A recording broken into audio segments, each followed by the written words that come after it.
Hey guys, welcome to PCC Student Connect on Recap Monday with Hailey and Gina. We're going to talk about 1 Thessalonians. Before we get into it, we wanted to give you a quick background context of what is going on here. This is Paul's second missionary trip, and he talks about it in Acts 17 if you wanted to look at that. But what's going on is Paul is forced out of the Thessalonians church, and shortly after he writes a letter to them, to the non-Jews.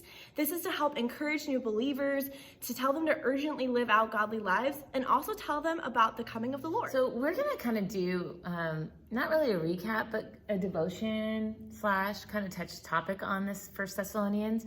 We want you guys to just stop for a moment and think, who has had the most positive impact with your walk with God thus far? Okay, now when you think about that person, is it what they said, or is it the way they lived their life that made the biggest difference for you? Chances are it's a combination of both, but usually one's life has the biggest impact. There's an old saying that actions speak louder than words, and I'm sure it wasn't around back then, but I believe that it's so true that our actions do speak so much louder than our words, and then we end up sharing our stories with people, right? We share what God has done in our lives, and through that we build relationships, right? And in our relationships, we live life with people. Just like Hailey, you and I have lived life together, right?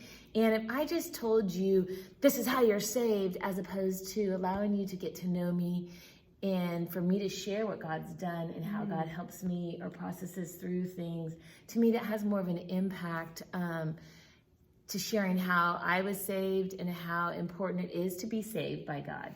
Yeah, and that's what the Thessalonians church did. They really lived out their faith no matter what the cost was. And we even see that with students and people today.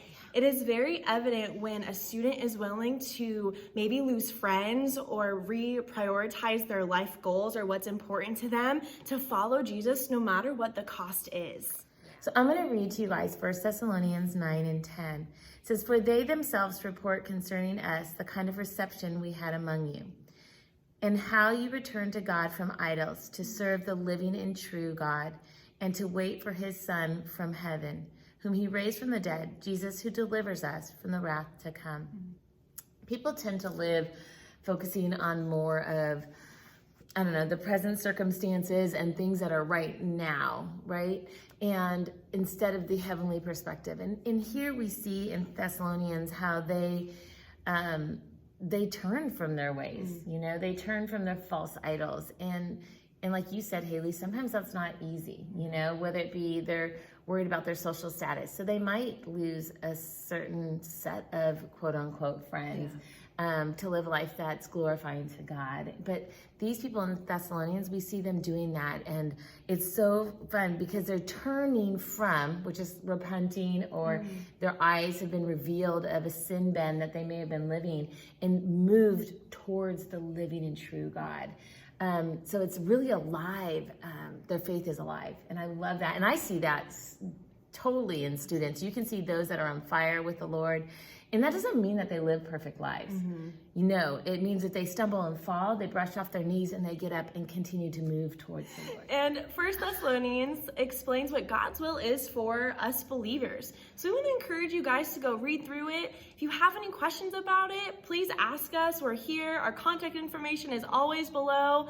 Or you can ask us in small groups too. We are here for you guys to really dig into God's truth and help understand how to live for God.